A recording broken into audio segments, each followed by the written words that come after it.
right, good afternoon. Welcome to Sociology 1. It was good to see some of you the other night at the debate. If you want extra credit, my basic rule is if you were there the other night and I have your name on one of the lists, then all you have to do is turn in a half-page paper explaining what you saw in the debate and trying to use a term or concept from this class.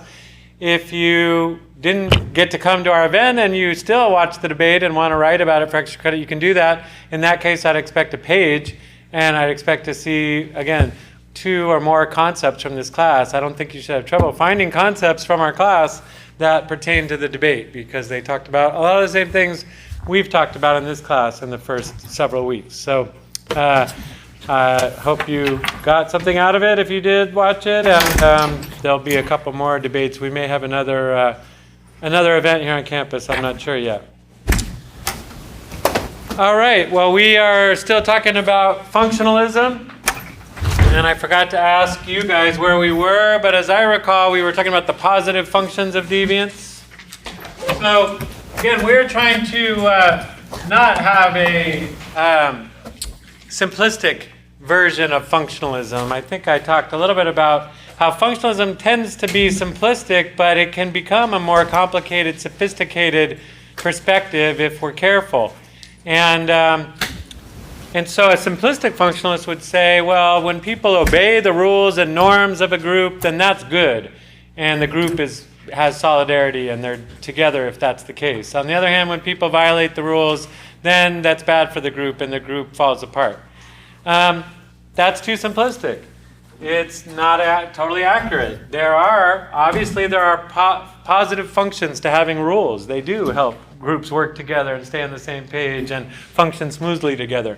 But there's also positive functions of deviance, as we said. And did we start? I don't remember how many of those we enumerated.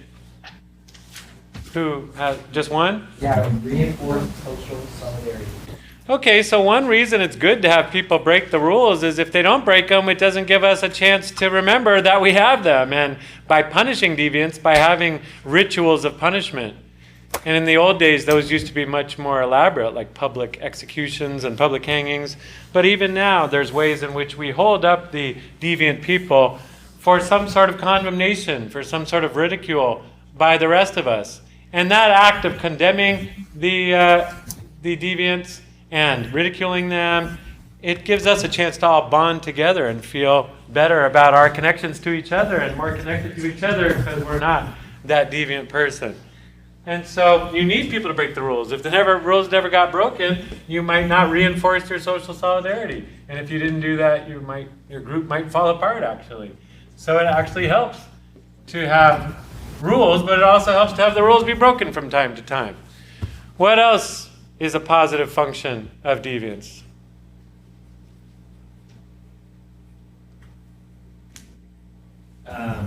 It gives you a way to split what's wrong and what's right from each other. I don't know if that's kind of the same idea either. Well, that is what norms do, is they're trying to tell us what's wrong and what's right. But why is it good when people don't follow those norms?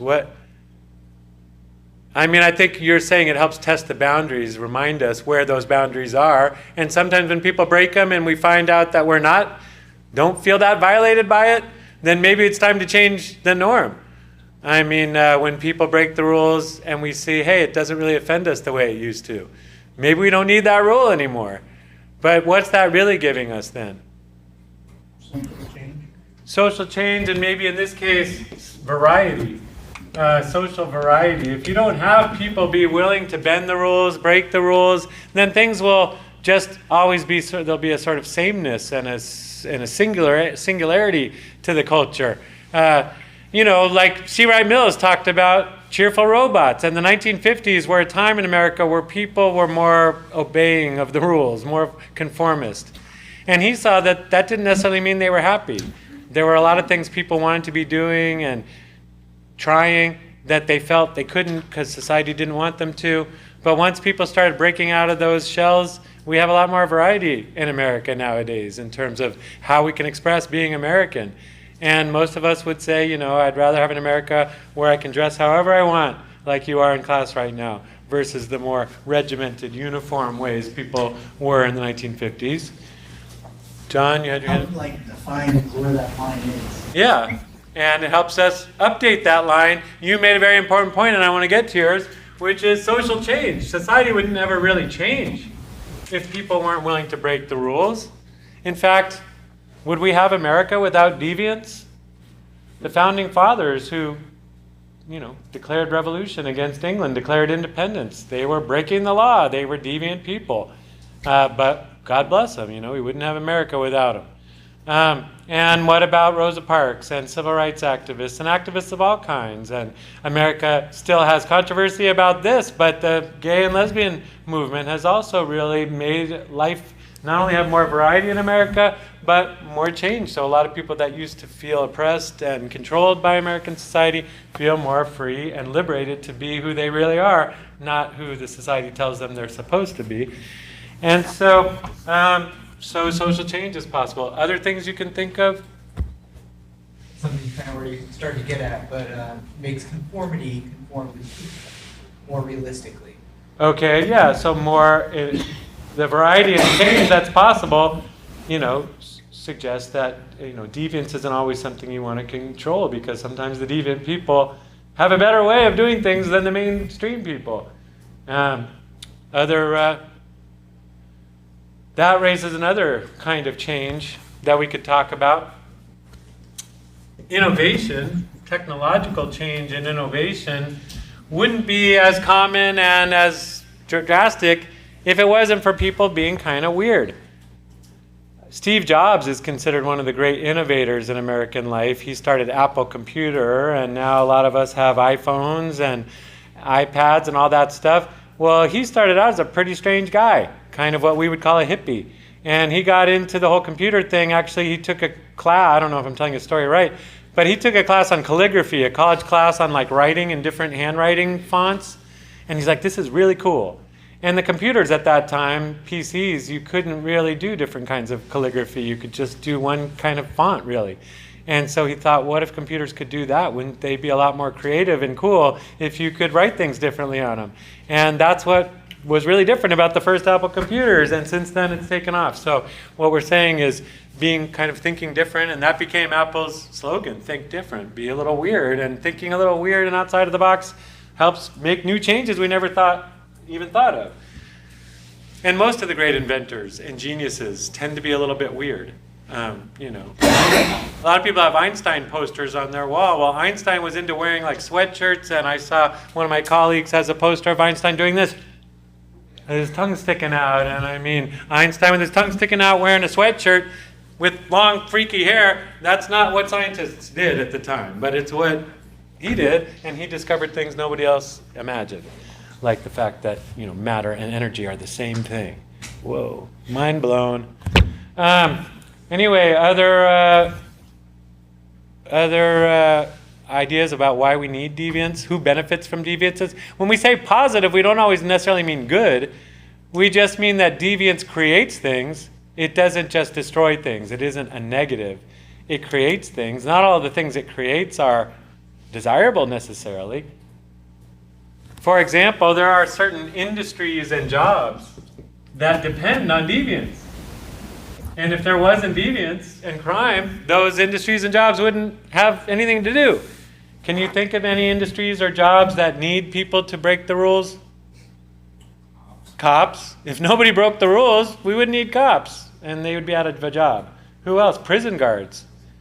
Sociologists. A lot of sociologists make their living studying crime, mental illness, weirdness, deviant sexuality, deviant all kinds of things. And so sociologists, a lot of us, wouldn't have work to do if there weren't people out there doing weird stuff. Some people say that in America we have a prison industrial complex, meaning prisons that make their money by locking people up. In fact, in the debate, this issue came up the other day.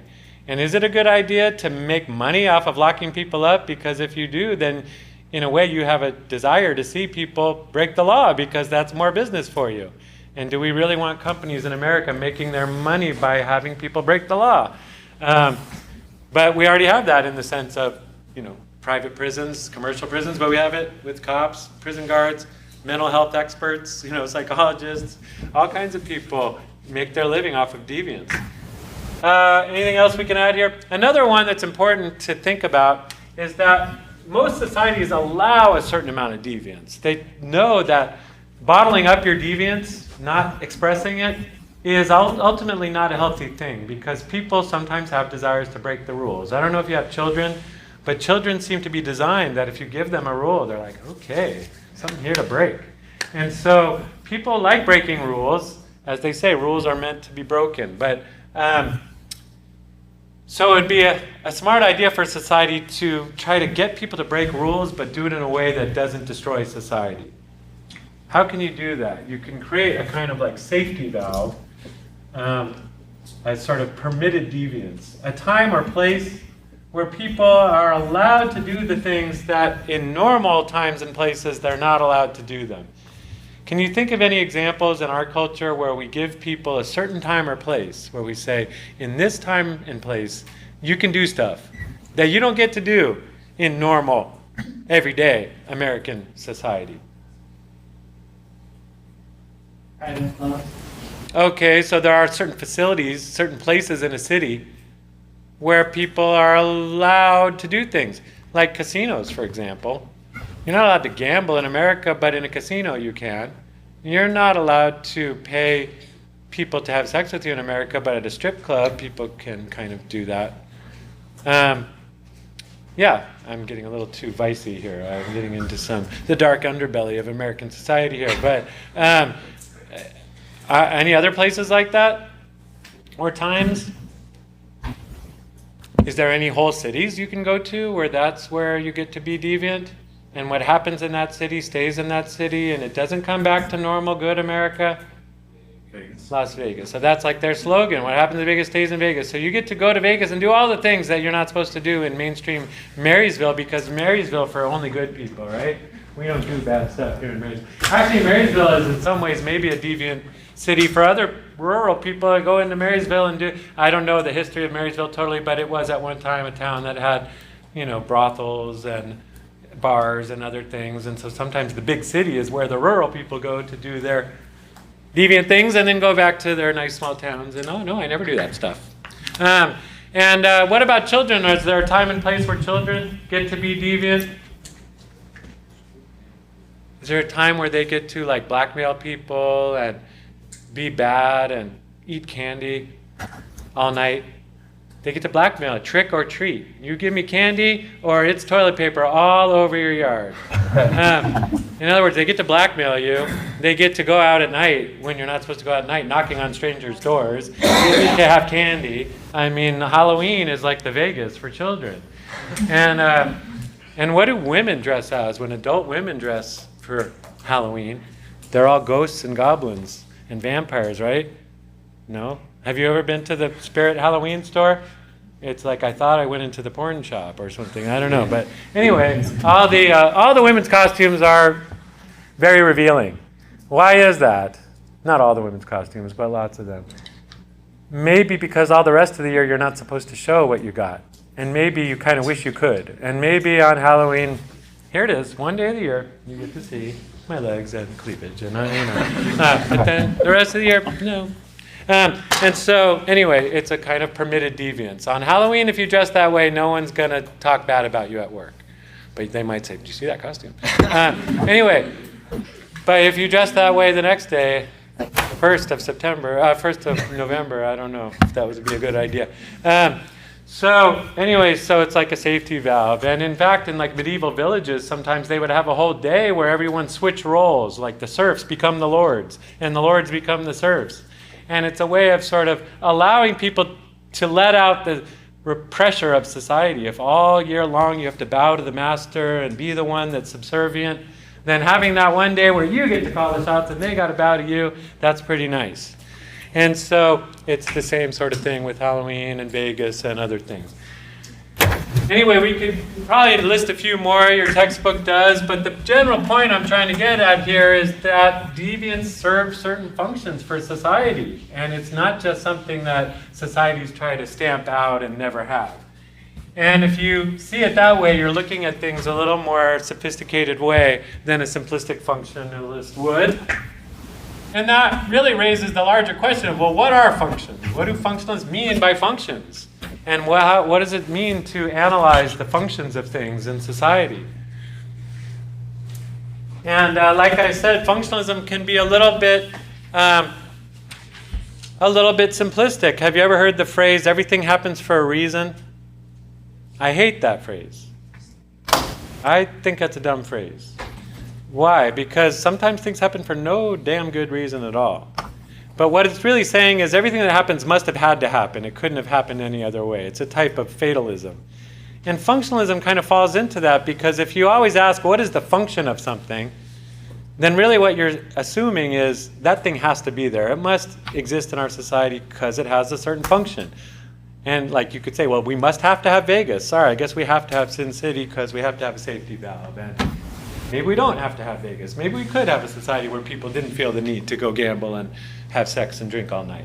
I don't know. Maybe that's possible. I don't know. But the point is function. If you're always asking about the functions, you're assuming in a way that things exist for a reason. And they may not. They may be a bad reason, and maybe we don't need that thing, and maybe we should get rid of it. And so Robert Merton, by the way, he's one of the contributors to functionalism. We've already learned a little about the founding father of functionalism, Durkheim, and we'll learn more about him later. But Merton realized that Durkheim at times was a little bit too simplistic in saying that things exist because they serve functions for the society.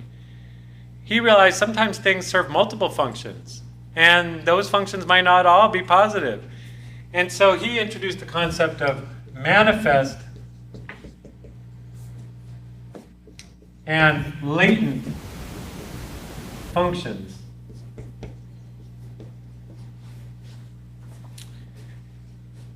Manifest means obvious, intended. It's just apparent. It's just why we're doing this. Whereas latent has to do with things that are hidden and unconscious and unintended.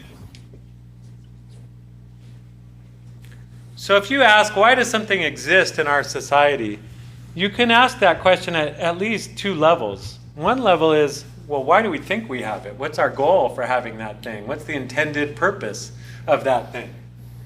On the other hand, you can also, as a sociologist, kind of go below the surface and ask, well, maybe there's things that thing is doing that aren't intended, or people aren't even aware of them, or aren't even conscious of them. And a good example, the example that Merton used to illustrate the difference here between manifest and latent functions, he brought up the example of a Hopi rain dance. The Hopi are an American Indian tribe of the Southwest Arizona area. And one of the things they're famous for, the Hopi Indians, is the rain dance. And I'm sure you've heard of a rain dance. Well, if you are Robert Merton, a Western American scientist, and you go ask the Hopi Indians, well, why do you guys do a rain dance? What is the function of your rain dance? What's the purpose of a rain dance? What would a typical average Hopi Indian person, what would their response be? Duh, white man, are you stupid? It's called a rain dance. Rain, the function of the rain dance is rain. And the Western American scientist might say, well, I'm sorry, Mr. Indian, but are you stupid? Because we Western scientists figured out long ago that dancing doesn't cause the rain. It's the weather patterns, it's the clouds, and precipitation comes from clouds, and you're not going to get rain just by dancing. The weather patterns have to produce clouds. Well, Merton is a Western scientist, and he asked, well, maybe the Hopi aren't stupid. Maybe they too, by now, realize, like most Westerners do, that the dancing isn't causing it to rain. But yet, they do the rain dance anyway. The Hopi Indians continue to get together and do a rain dance. So what is the function of the rain dance if it's not making it rain? So we can say the manifest purpose of a rain dance, the obvious intended purpose, the one that people say when you ask them, why do you do a rain dance, is to make it rain. Well, okay, make it rain.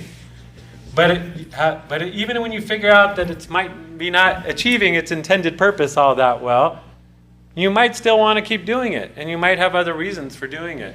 What might be some other reasons why the Hopi Indian would continue to do their rain dance, even though many of the members of the tribe have bought into Western science and know all about precipitation and clouds and climate and all that?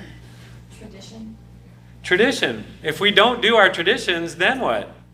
Then there's no Hopi Indian. I mean, if there aren't people teaching their kids about the Hopi rain dance, if we aren't getting together at powwows and doing our rain dance, if we're not making our costumes and making our instruments and singing our songs, then no one is. And if no one is, then there are no Hopi. So in that sense, it reinforces social solidarity. It brings the group together. It reminds us who we are. It allows us to pass our traditions to our children. So it has very important functions. It's just not the obvious intended manifest one.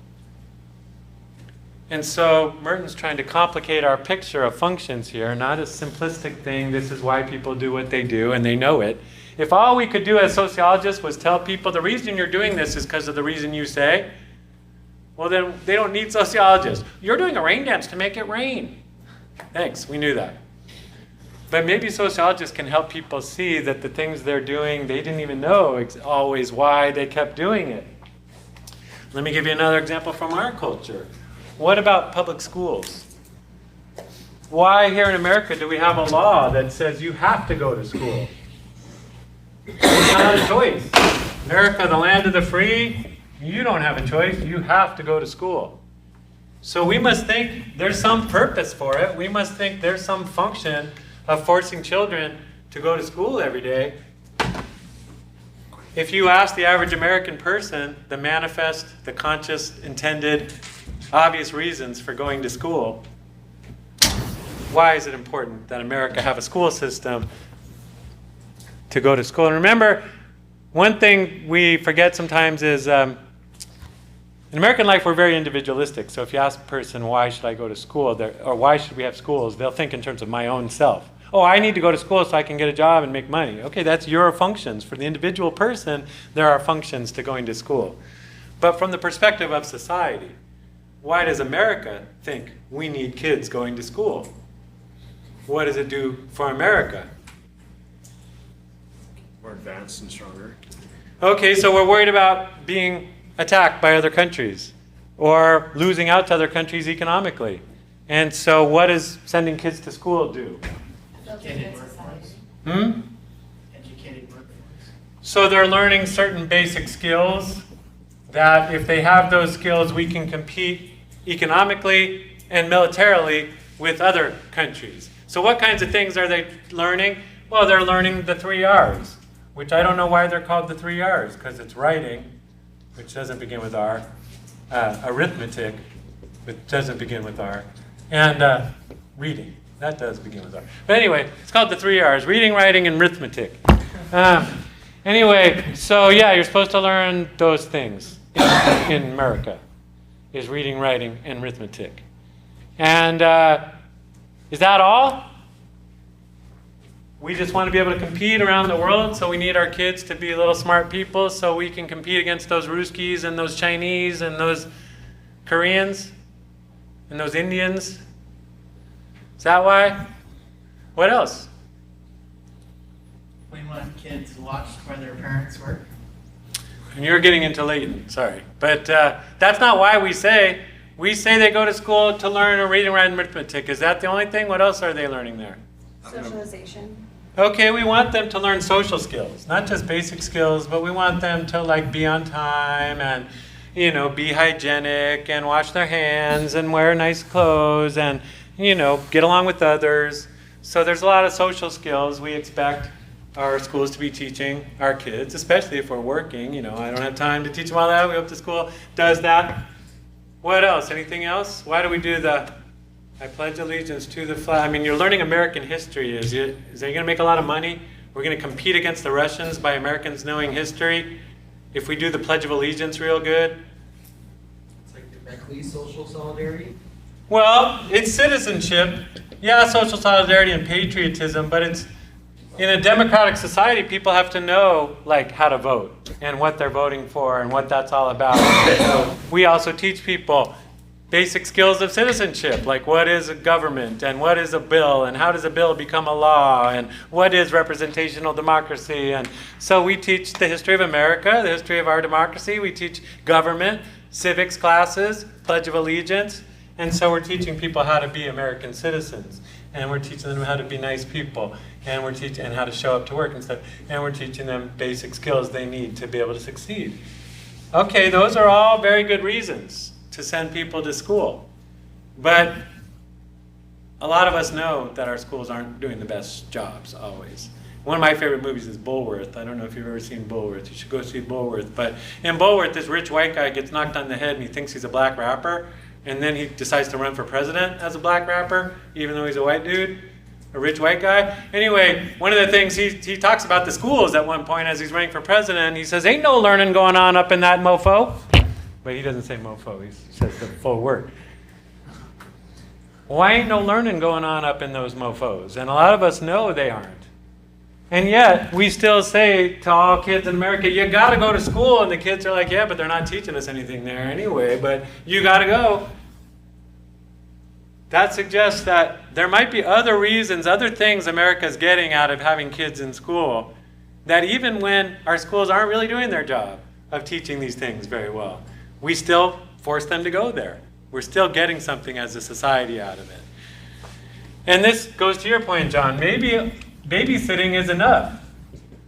Maybe keeping the kids locked up all day while the parents are working is one of the main things we need from the schools.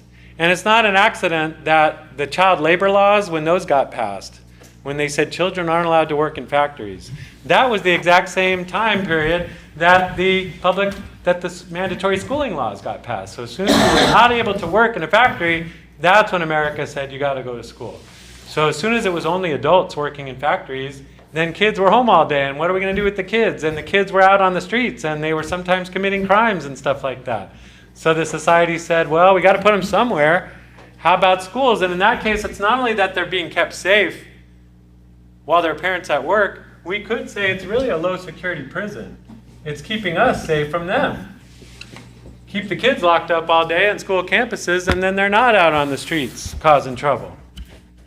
And so in that sense, even if there's no learning going on up in the mofo, American, at least powerful people in America are getting what they want. The average working people's kids are locked up all day, kept safe, so the working people can work hard in the factories and make money for the leaders of the society.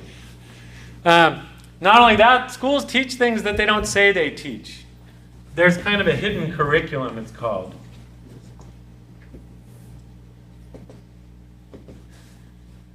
They tell you they teach you American history and math and science and all those things, which they do, but there's another subtle set of messages schools sometimes give. For example, public schools, if you compare average inner city public schools to, say, a private school where rich kids go, you'll see a lot of difference in how things are taught. For example, kids of working class people are taught basically to sit down and shut up and do what you're told. The whistle blows and you show up to class. You sit down at your workstation and you work. And you keep your head down at your workstation, and the boss, teacher, will walk around and make sure everybody's getting their work done. So it's very much like a factory. And it's basically teaching kids early in life, get ready to be in a factory the rest of your life. Get ready to sit down, shut up, and do what you're told. At private schools where the rich kids go, it's much more about, what do you want to tell us? What are your creative ideas? What are your thoughts? How do you feel about it? And so upper class kids are given more creativity, more ability to be real people, not just people that are told to sit down and shut up. And so in that sense, they're teaching subservience a lot of the time, teaching people that your place in American society. And you better get used to showing up when you're told to show up, and leaving when you're allowed to leave, and going to the bathroom when we say you can, and doing what we say you can do, and only what you can do. And we're also going to put you on the track that belongs to you. If you're not good enough, you go here. If you're good, you go here. If you're really good, you go here. And so it's really teaching people to do what the power structure needs them to do. Schools often have a history, too, of teaching gender of telling little boys, if you're a little boy, you like football, you like banging, you like getting dirty out on the field, and if you're a girl, you like foursquare. You like jump rope. You come over here and cooperate with your friends. And you boys, you come over here on the field for a game of territorial domination. Football. And maybe the little girls want to play football. Maybe they want some territorial domination too. Or maybe little boys want to cooperate and play an ice game like jump rope. But in the school, males over here, females over there. So there's a variety of things we could say schools teach that they don't necessarily say they teach. And even just the structure of the classroom is a message of who's in charge and who's not.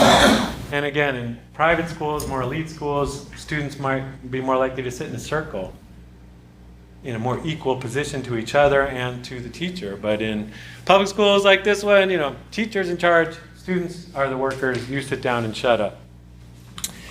So anyway, but we're just trying to see that, something like a school, we tend to focus on the manifest surface reasons why we do things. And sociology, if it's going to help people understand things better, maybe we need to go below the surface sometimes. And that's what Merton was trying to say with this idea of latent functions. But it also helps us see that deviance and crime, which is our basic topic today, aren't as simple as they seem. We can look at them at multiple levels. And one of the first people to say this, so now we're going to turn to what are called theories of crime.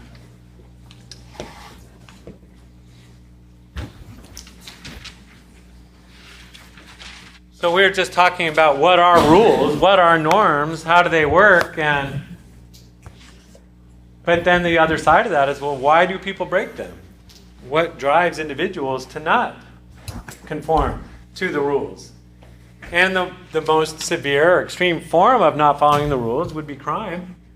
So having theories about what explains why people get involved in crime is an important thing for sociology to try to do.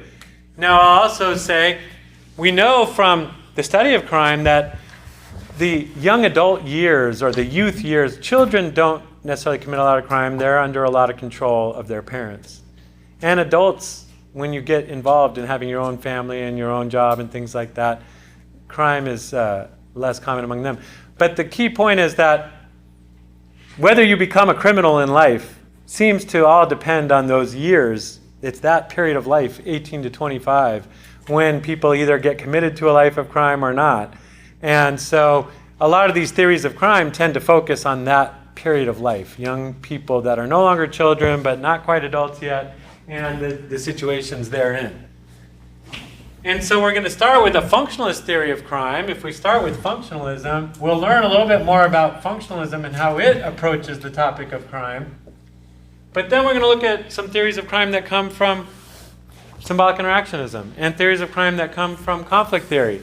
And we'll see that will also help us highlight how functionalism is different from those other perspectives.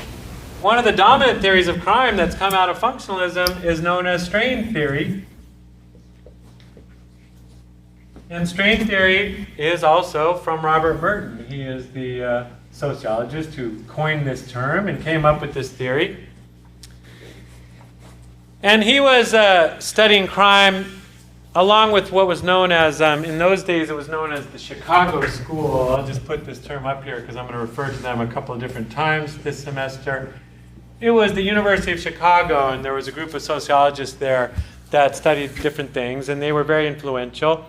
When I mentioned that W.E.B. Du Bois was a pioneer, well, they were very influential. People call them the Chicago School, but it turns out they were doing a lot of things Du Bois had already done like 30 years before. But anyway, the Chicago School got known as these famous group of sociologists. And they were interested in immigrants. Chicago, they studied the city of Chicago a lot. And that was, by the way, one of the things Du Bois did was you could study a city, a group of people in a city and their experience of that city and really understand society that way by focusing on a city. Anyway, they focused on Chicago. And one of the things they noticed was children of immigrants tended to get involved in crime a lot more than other children, and specifically Polish immigrants. Chicago is a city with a lot of Polish immigrants from Poland. And the children of the Polish immigrants were getting involved in crime a lot.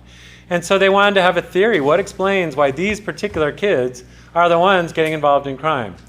And the basic theory was, well, they just don't know right from wrong. If you are raised by immigrants in another culture, then your parents know their culture of Poland, but they don't know American culture, and so they don't teach their kids right how to act. And so these children of Polish immigrants, the reason they're getting involved in crime is because they haven't been properly socialized. They haven't been properly taught how to function in American society.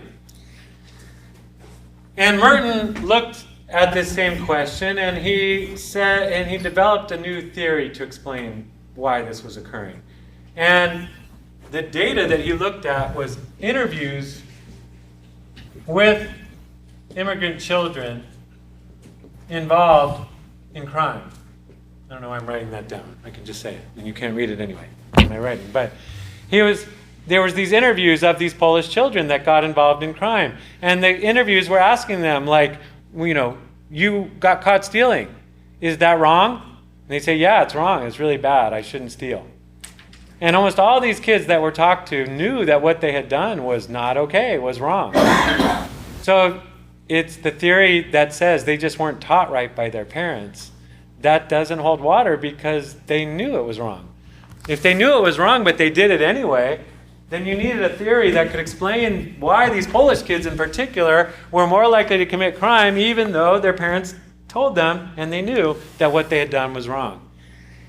And so he developed strain theory to say, well, maybe we're understanding norms.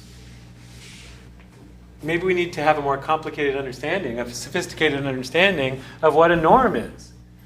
And what he said is a norm is, it's a statement of how you should act or not act. A norm that says, for example, you should not steal. Or a norm that says you should work for a living. I mean, these are norms. Either they're telling you what you should do or what you should not do. But that's only part of it. Norms are both what are called culturally approved goals. So let's take a norm.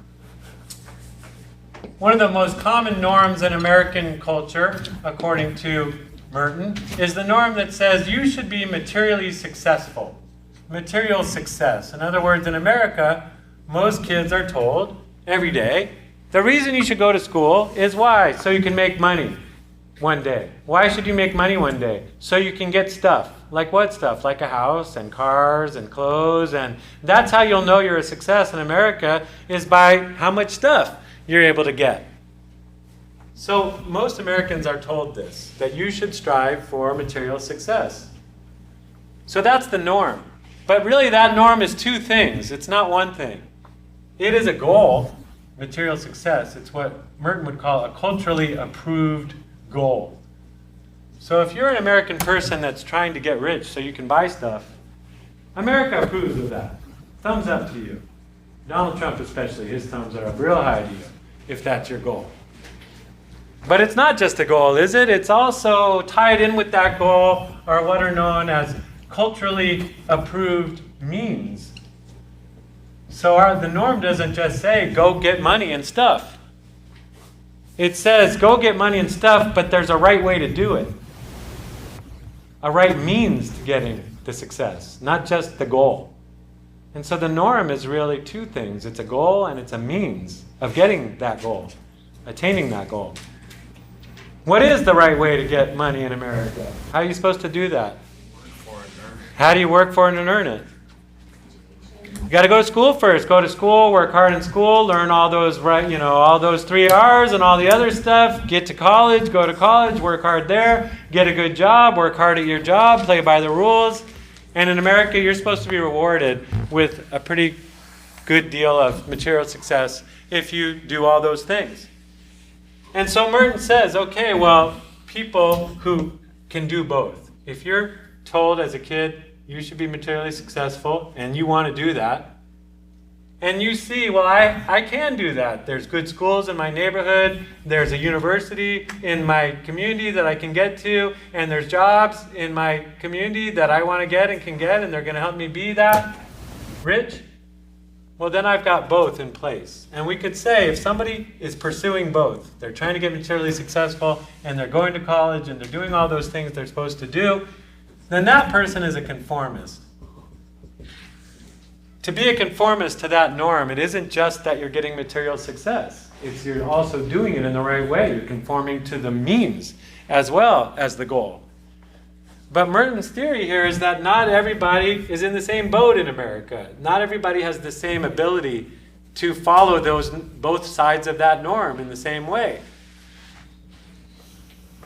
The reason it's called strain theory is he's saying sometimes strain or tension, friction develops. A lot of Americans want material success. A lot of us grow up going, damn right, I want a nice house and nice cars and nice lawn, and I want all of that nice stuff. Jet ski too. I want all of that. But hey, I'm growing up in Linda, California, and there are not a lot of good jobs around here. And the schools aren't the best in California. And the college here, it's Yuba College, it's a great school, but you can't really graduate from Yuba College and go make a lot of money right away. So, you know, I don't really see myself. Somebody growing up in this area could easily say to themselves, I don't really see me going to university at Davis and ending up making $300,000 or $400,000 a year like Linda Katehi, the chancellor that just got fired at Davis. But I still want what Katehi had. She had a really nice house, nice cars. Is there another way to get that in America? Are there other ways? If I don't have good schools and good jobs in my community and good universities, but I still want this stuff, is there another way to get it? The illegal way. Sell drugs or some other crime. In other words, that is a form of conformity. If you're trying to get rich in America and have stuff and things, then you're a conformist to this goal. But you're not conforming to the means. There's strain there. There's a tension. I want that stuff, but I don't see me being able to do it. I don't really have that path that other people might have. So I'll find another path. And that path is, he calls it innovators. You could call them criminals. You could call them tweakers. Well, the tweakers are the ones using it, but Merton is deliberately choosing a word innovator because he's trying to get us to see that, again, it's not as simple as just, it's good when people follow the rules. There's different ways to follow the rules, and they might not all be that good. And there's other possibilities here. You may be somebody that says to yourself, you know what, I don't even really care about a nice house. I'll live in an apartment. And I don't care about nice cars. I'm fine with a Camry. And what really matters to me is, other things in life. But I'll go ahead and go to school and go to university and get a good job. But, my heart's not really in it. I'm not trying to get rich. I'll be happy being, a dental assistant and, making $60,000 or whatever I'm making, and that's what I'll do. Well, that's a kind of deviance too in America, because in America you're supposed to be trying to get as rich as possible, and if all you're happy doing is making a meager middle-class living, and that's all, bare minimum, and that makes you happy, then in a way you're a deviant. But I'm a lot less afraid of this person than I am of the guy who's willing to go sell drugs and carry weapons to make money. So it's a form of deviance, but it's not the same as an innovator. He would call this person a ritualist. Because you're just going through the motions. You're doing what society expects of you. You're doing it in the right way. But your goal, you don't have the same goal that society thinks you're supposed to have. And there's I see people like this all the time. Well, when I used to teach at UC Santa Cruz, I had students there when I would ask them, well, what's your major? I don't know. Well, what do you want to do when you get out of college? I don't know. Well, why are you here in college? Because mom paid for it, and that's what you do after high school, right? In other words, they're just sort of marching through life doing what you're supposed to do, and college was available, so that's where they went, but they weren't really motivated and had this real strong goal they were trying to get to. I don't see that around here as much. Most people in community college are people that know where they're trying to get and are really trying to get there. So I don't see a whole lot of ritualists at Yuba College, but I saw them at that more elite college, this UC, where sometimes people just got to go there because their parents could afford it and that kind of thing. There's another possibility here too. You could reject both. You could say, I don't care about money and riches and, material stuff.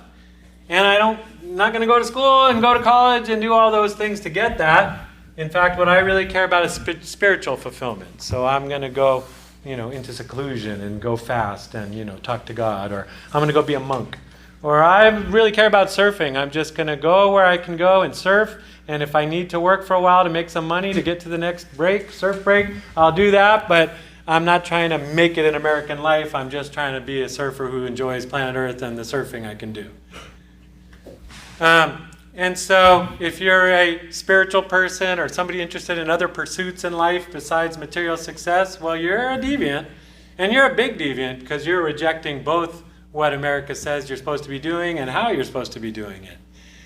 But are you afraid of monks and surfers? They're much bigger deviants than the drug dealers and the gangbangers, big deviant in the sense of going away from what American society expects of you. And Merton calls them retreatists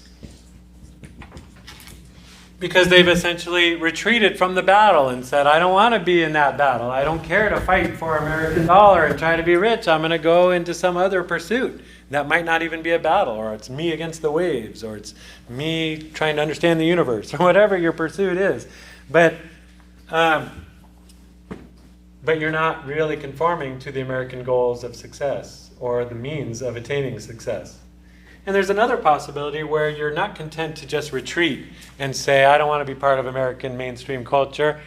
The next possibility is that you're trying to change American culture. You're trying to institute a new set of goals and means of attaining them for America. In that case, you're somebody who rejects the current goal, but you're trying to suggest a new one for people to follow. And you reject the current means, but you're trying to institute a new set of means for people to follow. For example, Jesus Christ is a good example of what Merton would call a rebel. Somebody who isn't content to just not participate in the society, but wants to change it. Or, Martin Luther King, or the Founding Fathers, or these people that reject the dominant way of doing things, but are trying to create a whole new way of doing things for the society. Another example I like to use is Ted Kaczynski. I don't know if you remember the Unabomber. The Unabomber, that was a while back, but he was this guy that lived in a cabin way off in the woods somewhere and didn't want to talk to anybody. And if all he had done was live in a cabin in the woods and hunt for his food and pick his own berries and stuff, then he'd be a retreatist, not participating. But he wasn't content to do that. He also made bombs and mailed them to scientists all over the country and killed scientists. And he said this was because he thought the real evil in America was technology that was destroying nature and destroying humanity.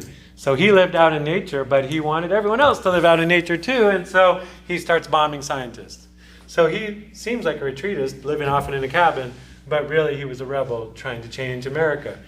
And in Santa Cruz, where I used to teach, I saw these ritualists, people who just were going through the motions. I certainly saw a lot of retreatists too, people who were surfers, who didn't really care about school, who cared about surfing, and that's all they ever did. There was also these communes people that lived on their own farms in the mountains of Santa Cruz and grew their own food, made their own clothes.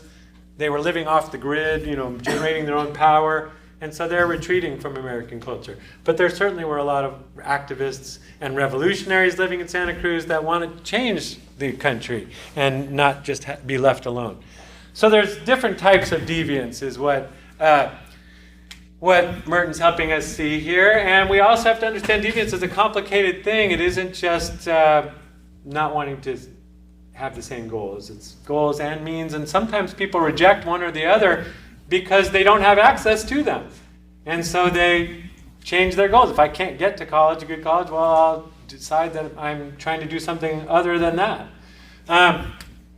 We can also say that this one is the only one that's not deviant. But all of these other ones, we could refer to them as deviant subcultures. And again, this theory applies best to young people because it's at that point in life when you're deciding, well, what is important to me? What am I going to be when I grow up or in my adult place in American society? And when we look at American high schools, it's often common to find subcultures, little groups of high school students that aren't part of the mainstream, that try to find a sense of identity and who they are that's not the normal mainstream thing. I don't know what your high school was like, but at my high school we had like punkers.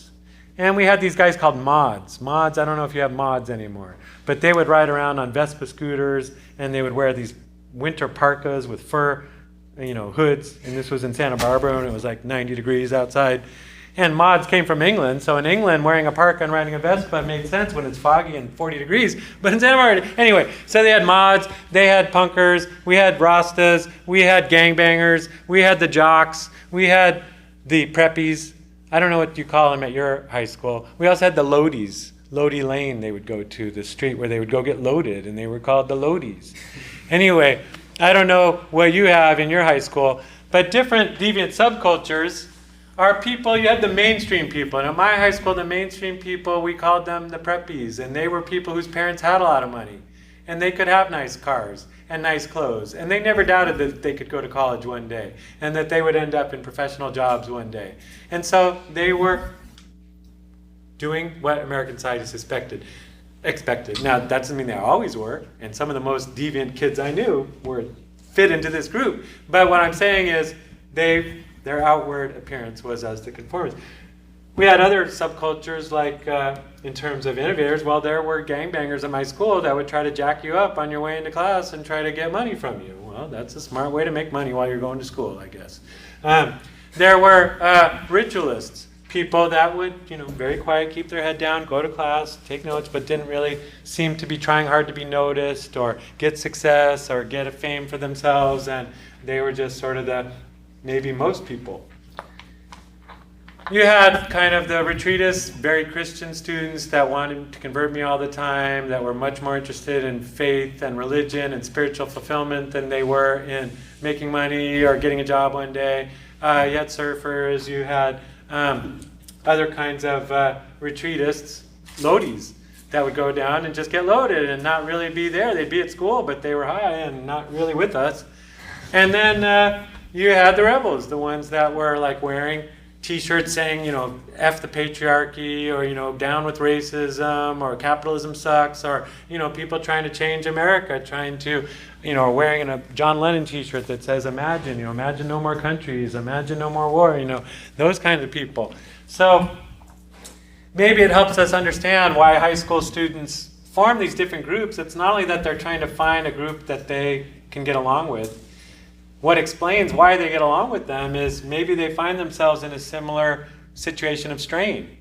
If you don't have any strain, your parents can make a path for you, and that path looks good, then you probably feel pretty comfortable with the other people in that same boat. But for people whose parents, aren't in that boat, maybe you feel a little more drawn to other kids in similar situations. And so it has to do with the strain in our society, between a society that says, you got to go out there and be materially successful. And you got to do it in a way that only some people are going to be able to do. Well, we're kind of setting ourselves up for a lot of innovation. We're setting ourselves up as a society for people that want material stuff but don't really have access to the legitimate ways of doing that. So we do get a lot of criminals in America and people cheating the system or trying to find some other way to get material success. So Merton would say maybe we need to change the goal. Maybe if we don't want so much crime in America, we should not be emphasizing material success so much. Or if we're going to emphasize material success, maybe we should try harder to make sure there's more spots in universities and colleges, and that they're affordable, and that high schools actually prepare people to succeed in them, and that people have access to like SAT tutors and other things that can help them compete and actually get into the schools they want to get into. But as long as we say, you got to be rich, and oh, by the way, this whole neighborhood and this whole town, you can't do it the right way, well, we're going to get a lot of criminals that way. And so anyway, that's strain theory. The goal of theories is to explain data. And if you're a quantitative, if you ever take statistics, they'll tell you about variance, like how much variation in the data, how much of the variation in the data does your theory explain? And if there's cases in your data that your theory doesn't make sense of, then maybe your theory isn't that good. And so when we think about strain theory, we could think of, are there examples of people that strain theory doesn't explain well? Like, do you know anybody growing up in Linda where things are poor and there aren't good jobs and there aren't good schools? Is there anybody you know here that's not a criminal? Most of them. The vast majority of people here aren't criminals. So if strain theory is correct, and like I was saying, we could expect a lot of crime in a society that tells people you should go be rich, but doesn't always give people the means to do that. Well, even in a place like this, a low-income area with not such great facilities for schools and colleges, even in an area like that, the vast majority of people are not devoting themselves to a life of crime and innovation. So that's a problem for strain theory. It sounds good, it makes sense on the face of it, but when you really look at real communities and real people, it doesn't seem to explain a lot of the variation, because in a town like this, a very small number of the people are involved in drug dealing and stuff like that, and the vast majority of the people aren't. And there's another problem with that theory. It assumes we know who's criminals or not. And when it comes to deviance and we're trying to understand why people are deviant or they're criminals or not, it's not always that simple. For example, can you think of behaviors in our society that if one type of person did that behavior, it wouldn't be considered deviant? But if another type of person did that exact same behavior, that person would be considered deviant. I think you know an answer. I saw somebody mouth something over there. White and black. Okay, so are there examples? Are there things, if a white person does it, it's not deviant? Or are there things if a black person does? Nobody thinks it's bad and it's not criminal, but if a white person does it, bad. Or are there things white people do that if they do it, no one gets too upset with them, but if a black person does it? There are? I mean, I don't know. So you're saying we have a racist society, or which one is it? You don't want to say? Not really. Are we too politically correct in this culture, as Mr. Trump says, and we can't say what we really think? Well, I'll give you one that a lot of people say. There's a phrase, DWB, driving while black or brown. It's supposed to be like DWI, driving while intoxicated. But I don't know, raise your hand and keep it up in here. Have you ever felt that you were pulled over or followed by the police for no good reason?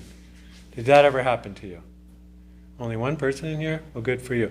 Or did you ever feel you were in a store and you were being followed or accused of shoplifting or suspected of shoplifting? A lot of brown people report being pulled over by the police for no clear reason. A lot of them do. And I don't think it's just rumors or, perception.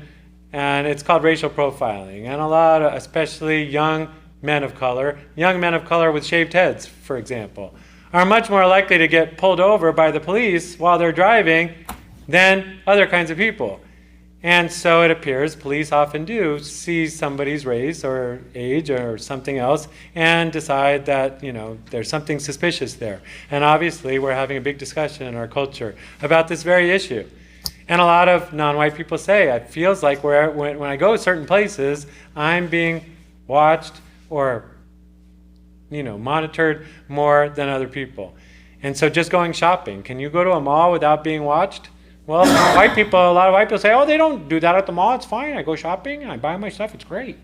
And then a lot of non-white people report I go to the mall and they're following me and looking at me and wanting to see my bag and stuff like that. So just shopping might be something that, being white, you can do it more freely than somebody who's not. Sentences for cocaine is a good example. I think they mentioned at the debate, there used to be these things called mandatory minimums for sentencing. If you got caught with a certain kind of drug, you'd get a mandatory minimum sentence. And the mandatory minimum for rock cocaine, which is also known as crack, versus powder cocaine, were different. And if you got caught with powder cocaine, you would get like a mandatory minimum of 5 years. And if you got caught with crack, you got a minimum of 25 years, I think it was. I might have the numbers wrong here. But it was much more severe for rock cocaine. Well, who uses rock cocaine and who uses powder cocaine? Well, I actually happened to be involved in a study of cocaine use, and we looked at the whole Bay Area. And we interviewed very wealthy cocaine users and very poor homeless cocaine users. And when you talk to poor homeless people and ask them, well, how do you use cocaine? Well, when I can get it. How do you get it? Well, if I ever have like $10, I might want to go buy some cocaine. Well, where do you buy cocaine for $10? Well, you can go to the guys on the street that will sell you a $10 rock, and you can buy a $10 rock of cocaine. And if you get caught with that on the streets, that would be a mandatory minimum of a long prison sentence. And we asked the rich guys, the guys that lived up in the Oakland Hills and drove BMWs and were doctors and lawyers and stuff. Well, how do you use cocaine? When do you use it? Well, I might go buy like like an 8-ball of cocaine, like 3 ounces of cocaine, powder. I go buy it from my dealer. Okay, and then what do you do with it? Oh, I bring it home, and what I like to do these days is I'll, put it on a spoon, mix it with some baking soda, heat it up, turn it into crystals, and then I smoke the crystals. So you're smoking rock cocaine. Yeah. So in other words, both types of user end up doing the same thing, smoking rock cocaine, crystallized, purified cocaine. But the guy who's rich and can buy 3 ounces of the stuff for $300, he buys it in his BMW from his dealer in his neighborhood. He's not going to get caught probably in the hills of Oakland driving to his dealer. And if he did get caught, he would get caught with 3 ounces of powder where he would go away for less time than a $10 rock of cocaine, which was much less cocaine, but since it was a rock. And so all I was really doing was saying, if you're poor and can only afford $10 rocks of cocaine, and you're on the streets of Oakland where we can catch you much easier, then we're going to put you away for a really long time. And if you're rich and can hide your cocaine use and can buy it in bulk and refine it yourself in your house, then we're going to give you much less time. And who tends to be poor and living on the streets of Oakland buying $10 rocks of cocaine? Non-white people. And who tended to be rich professionals buying powder cocaine? Whiter people. And so the outcome was that the only people going away for long prison sentences for smoking cocaine were black people. And white people weren't getting long sentences or any sentence at all. So that would be an example of if you want to smoke rock cocaine that you can buy in bulk from your dealer in the hills, you can do it. And if you want to be poor, if you are poor and you want to smoke cocaine, we're going to throw you in jail for a long time for it, and especially if you're non-white. Anyway, so that's an example, another example that people have pointed to. So race might be one area where, depending on your race, you might be perceived as more or less deviant than somebody else of a different race. What about any other examples of, depending on your big three of sociology, your class, race, or gender? Are there any other? Gender, you women, have you ever felt like boys got away with anything that girls don't? Are there any things that if men do it? Men can sleep around. Okay, so the very common example people give is that if you're a woman and you're perceived, you might not even do it for real, but you're perceived to have a lot of sexual partners, then people call you all kinds of terrible names that I'm not going to list here. And if you're a guy and you're perceived, you might not even really do it, but perceived to have a lot of sexual partners, they call you names that a lot of guys are proud to wear, like Stud Muffin, Don Juan. Anyway, so that's a sexual double standard. And women are considered deviant for being promiscuous. Men are considered studs for doing it. That's a very common example. Or just, not wearing a lot of clothes. I mean, showing a lot of skin on a guy, it's hot out. But if a woman shows a lot of skin, what are you trying to do? Trying to get raped? So things men can do that women can't do and not be considered deviant for it. Things white people can do and non-white people can't do and be considered deviant for it. What about rich people? Anything rich people can do in society and not be considered deviant, whereas if a poor person does it, deviant? What? Huh? I said one thing, generally rich people dress really badly, and it's just like, whatever, he's a rich dude, asshole car, whatever. But if you see somebody poor dressed silly, they usually get pulled over almost immediately. Well, and if you do get pulled over, then what? I mean, if you have to go to court in America, if you have money, I don't think I need to persuade you very hard that having money in America and going to court, you get a lot better treatment if you've got the dream team of lawyers working on your side. In fact, I went to court recently to fight a traffic ticket, and the guy in front of me, he got to go first. Why? Because he had a lawyer. And the people with lawyers, their case gets heard first. Why? Because lawyers are busy people, and the court wants to talk to them first. And the lawyer, he got up and said, yeah, my client, he was doing 140 on the freeway. And he wants the minimum fine, Judge. Can you give him the minimum fine? And the judge is like, yeah. And then I went up there and argued my own case, and the judge didn't reduce my fine. at all. That wasn't what I was asking for. But the point was, is he, if you have a lawyer, you're going to get better treatment in the American court system than if you don't. So that's just one clear way that the rich are able to get away with things in America that the poor can't. In general, the rich can hide their deviance much better than the poor. If you have a long driveway, if you own your own house, then cops are going to need a warrant to find out what you're doing in there. But if you live in an apartment or your life is more exposed to the police, if you're poor, your life is more exposed to the police. They can see what you're doing more. It's easier to search your apartment than it is your private house. It's easier if you're a poor kid living in a house with a lot of people and you want to go smoke pot, you probably go to the park to do that. If you're a rich kid and you want to smoke pot, you go in your parents' basement that they fitted out with the pool table and the bar and stuff. And no one ever knows you did it. Or you have a tree house. Or your parents built you your own kid's house out in the back. Anyway, I grew up in Santa Barbara, as I'm fond of telling you. I like to drop that, I guess. But in Santa Barbara, I wasn't one of the rich people, but there were some very rich people I used to go to their parties. And they had very long driveways. Oprah lives up there in Montecito, part of Santa Barbara. Really long driveways, really big houses, and I don't want to tell you all the deviance I saw going on in those places. But if you can hide your deviance from the cops and they need a warrant, then they're not going to find out what you're doing. I went to a very rich college on the East Coast with people like Pillsbury names there, people who were part of the Pillsbury family and stuff. That school had its own police force, and was there deviant behavior going on at that school? You can bet there was. But we had our own police force, the public safety people, and if you got caught being on drugs, for example, public safety would bring you orange juice and help you get off the drugs. But what they didn't do was call the cops. What they didn't do was charge you with the crime. And so, again, the wealthy people don't want their kids getting arrested, and they send them to schools where kids don't get arrested, even when they do the kinds of things that kids around here get arrested for all the time. And so, anyway, I'm very familiar with the ways that the wealthy are able to hide their deviant and criminal behavior from the authorities. So, anyway, what do all those things have in common? Men, white people, and rich people, what do they have in common over non-white people, poor people, and women in American culture? What's the common thread there?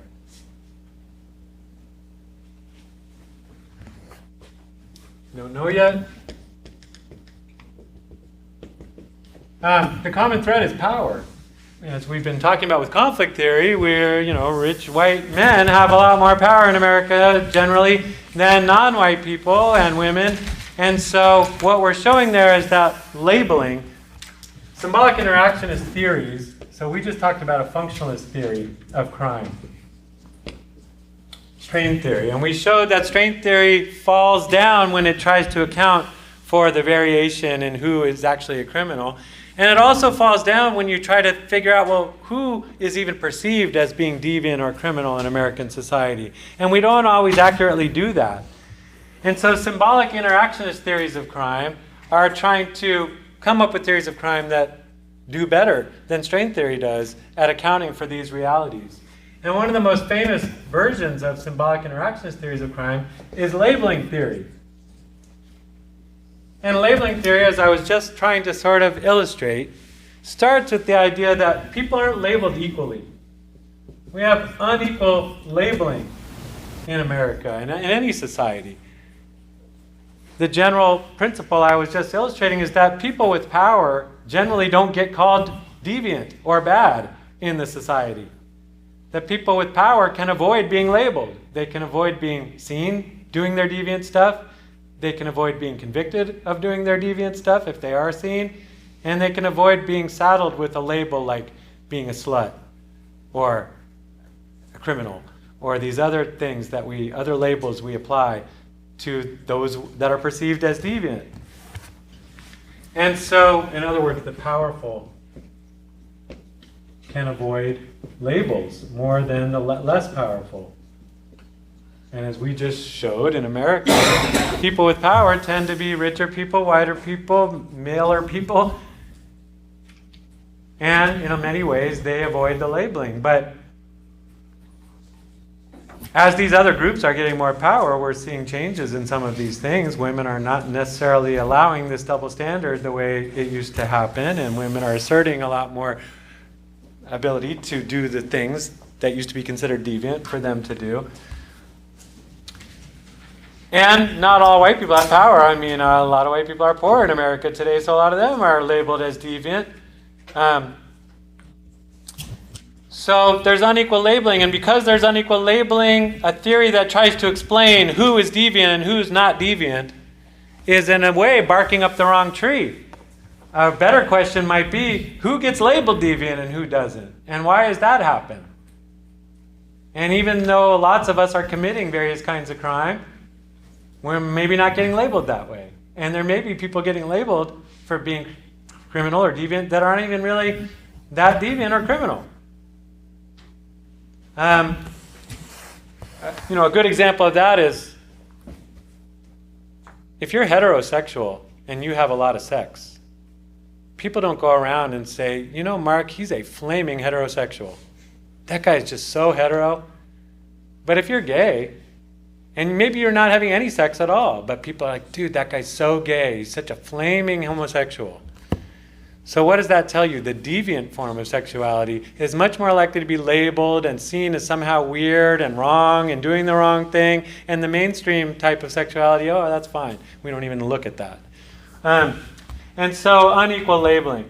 And why this matters, another aspect of labeling theory has to do with the labeling process. Why we should care about who gets labeled is it matters because it affects people's behavior. And the basic theory here is that when you label somebody, you may actually make them more likely to engage in that deviant behavior rather than less. Labeling can become what some sociologists call a self-fulfilling prophecy.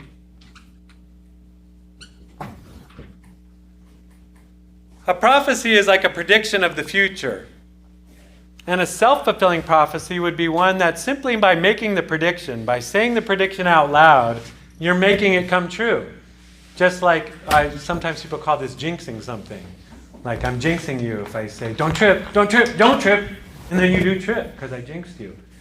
And in a way, it's sort of like that with labeling. If you keep telling a young person, you're bad, you're a criminal, you're not mainstream, you're out of the ordinary, you're not one of us, are you helping that person be part of the mainstream and want to do the right thing? In other words, you're kind of making it come true. And the way this labeling process works is it begins with primary deviation. All of us commit some kind of first deviant act. I mean, maybe there's some goody two-shoes out there.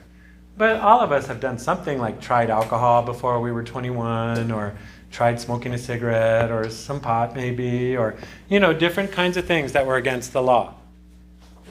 And most of us don't go on to become full-blown criminals.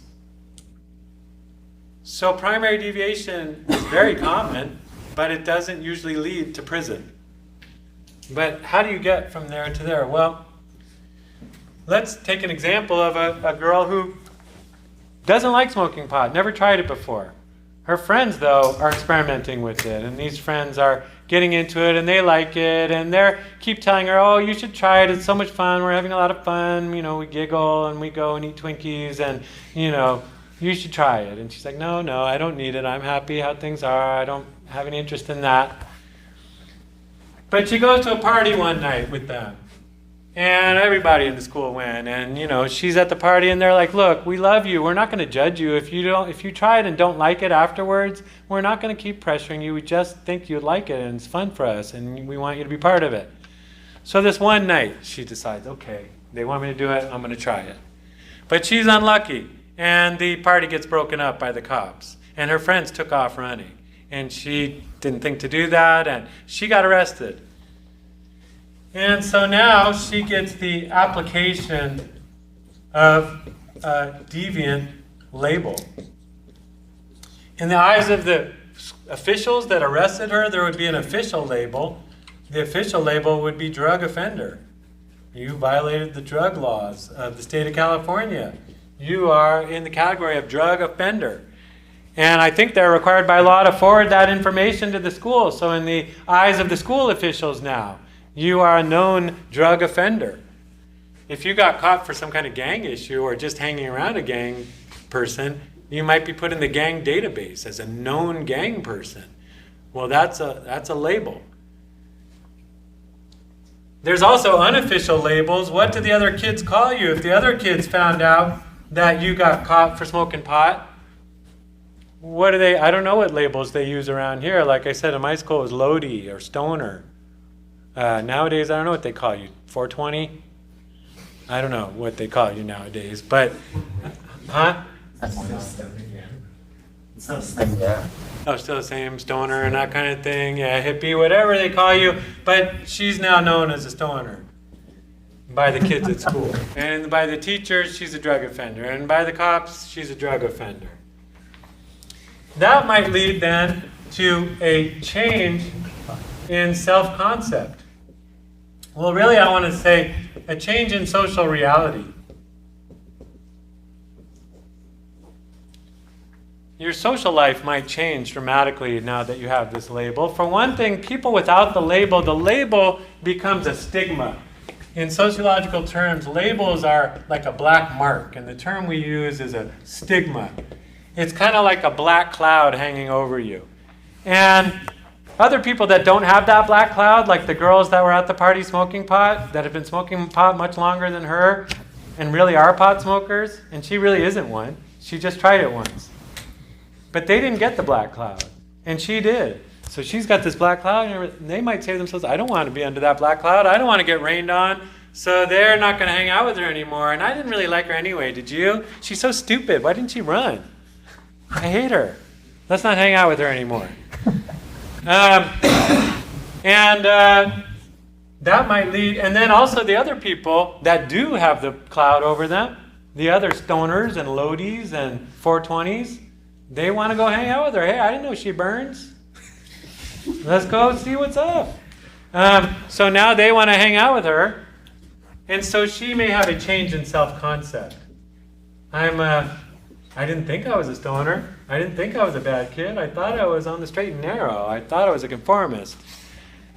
But in fact, I conformed to my friends. They wanted me to do what they did, and I did. But now I'm being called a deviant, a weirdo. I'm out of the norm. And the only people that want to hang out with me are pot smokers. And the only people that don't want to hang out with me are the people that say they don't smoke pot, but they really do.